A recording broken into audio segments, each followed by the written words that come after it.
আসসালামু আলাইকুম everyone, welcome back to my channel. তো আমি আজকে দেখেন আমার কোয়েল পাখিগুলা দেখানোর জন্য চলে আসলাম সকাল সকাল। তো আজকে কোয়েল পাখির নিচের যে ইয়েগুলো আছে এগুলো আমি আজকে পরিষ্কার করে দেব। তো ভাবলাম আজকে সকাল সকাল আপনাদের জন্য একটা ভিডিও বানিয়ে ফেলি, তো এজন্য আসলে ভিডিওটা করা। তো দেখেন অনেক বেশি মানে মলদার হয়ে গেছে, তো এগুলো আমি আজকে পরিষ্কার করব। তো আমি মূলত 2 দিন পর পর হচ্ছে আমি এটা পরিষ্কার করে দিই, যেহেতু আমার রুমের ভিতরে আমি বোর্ডিং করি।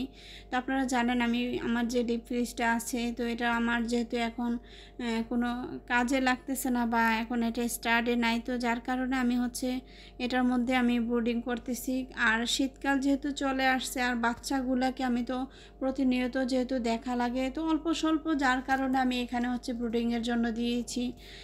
তো হয়তো বা আল্লাহ পাক চায় যদি বড় সড়োভাবে ওই রকম আরও বেশি হয় তখন হয়তো বড় জায়গা লাগবে।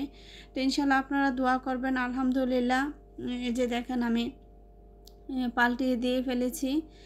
তো আমি হচ্ছে যে নিচের যে কাগজগুলা এগুলো আমি হচ্ছে শপিংয়ের যেই ব্যাগগুলি হয় ওইগুলি আমার বাসাতেও অ্যাভেলেবেল থাকে প্রায় সময়, যেহেতু শপিং করা হয়। তো এগুলি জমিয়ে আমি হচ্ছে এটার নিচে দেই। তো ওয়ান টাইমের মতো আমি আবার মানে উঠিয়ে তারপর ফেলে দেই। এটা আমার জন্য খুবই সুবিধা হয়েছে। আর এখানে হচ্ছে যে বড় কোয়েল পাখিগুলিকে দেখতে পাচ্ছেন, এগুলি হচ্ছে আজকে রানিং 9 দিন হলো বয়স। আর যে ছোটোগুলি দেখতেছেন এগুলি হচ্ছে 6 দিন বয়স।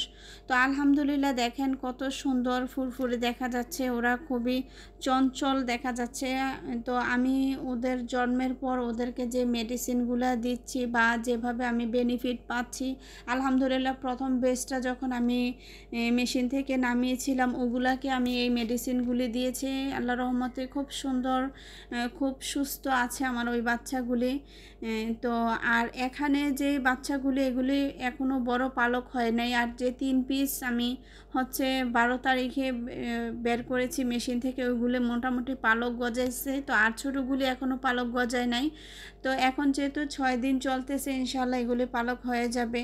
তো বন্ধুরা আসলে আমার সবচেয়ে মানে এই যে ধরেন এই পাখি পালন করেছি বা করতেছি, আমার সবচেয়ে বেশি খুশির কথা বা খুশির খবর হচ্ছে আমি যখন 3টা আমার হচ্ছে মহিলা কোয়েল পাখি আর 3টা হচ্ছে পুরুষ কোয়েল পাখি ছিল। তো এর ভিতরে তো একটা পুরুষ কোয়েল পাখি আমি জবাই দিয়ে ফেলেছি, আর 2টা কোয়েল পাখি পুরুষ আর 3টা মহিলা আছে। তো এই 3টা থেকে মাশাআল্লাহ আলহামদুলিল্লাহ আমি যেইভাবে প্রতিনিয়ত ডিমগুলি পাচ্ছি, তো এই ডিম থেকে আমার বাচ্চা বলতে গেলে এটা আলহামদুলিল্লাহ আল্লাহর রহমতে একটা আল্লাহর অশেষ রহমত এবং ভাগ্য আমি মনে করি।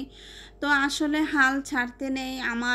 আমার আম্মা যখন ছোটোবেলা থাকতে আমি দেখতাম যে আমার আম্মা মানে এই দিকটাতে আমার আম্মা খুবই পারদর্শী একটা মহিলা বা একটা মা। মানে নিজের উপরে নিজে কারোর উপরে নির্ভরশীল না হয়ে নিজের উপরে আত্মত্যাগ বাড়ানো বা কি বলে এটা, মানে নিজের কনফিডেন্ট ধরে রাখা বা যে কোনো কাজে লক্ষ্যে পৌঁছাইতে হলে নিজের মনোবল ঠিক রাখা, এটা সম্পূর্ণ আমার মা থেকে শেখা। আমার মা খুবই পরিশ্রমী এবং আমার মা খুব সাহসী কর্মক্ষেত্রে বলেন বা যাই বলেন। তো ওইগুলা ছোটোবেলা মা থেকে দেখতে দেখতে বা এরকমভাবে আমি মানে সাহস জোগানো বা সাহস পাওয়া বা একটা আগ্রহী হওয়া, এগুলো আমার সম্পূর্ণ আমার আম্মা থেকে শেখা। তো সবাই আমার মা বাবার জন্য দোয়া করবেন। আর হচ্ছে আমি আজকে এই পর্যন্ত আসছি বা আমার লক্ষ্য আছে ইনশাল্লাহ আমি ছোট থেকে বড় হব যদি আল্লাহর রহমত থাকে। আর আপনারা সবাই আমার পাশে থাকবেন। আমার ভিডিও যদি আপনাদের ভালো লাগে তাইলে আপনারা আমাকে সাপোর্ট দিয়ে যাবেন এবং উৎসাহিত করবেন, তাইলে আমি আরও ভিডিও বানাতে মানে উৎসাহিত হব। আর হচ্ছে সামনে কি আছে বা ইয়ে করব আপনারা দেখতে পারবেন। আমি একটু একটু করে আগাচ্ছি, অবশ্যই আপনারা আমার জন্য দোয়া করবেন। তো আজ আর কি বলবো, তো হয়তো কথা আরও বলার ছিল হয়তো, আচ্ছা দেখি আমি হয়তো বা রাত্রের বেলা আজকে আরেকটা ভিডিও আপলোড দিতে পারি। তো আজ আর বেশি কিছু বলবো না, আজ এই পর্যন্তই। তো আপনারা সবাই ভালো থাকবেন, আমার জন্য দোয়া করবেন, আমার ফ্যামিলির জন্য দোয়া করবেন। তো আসসালামু আলাইকুম।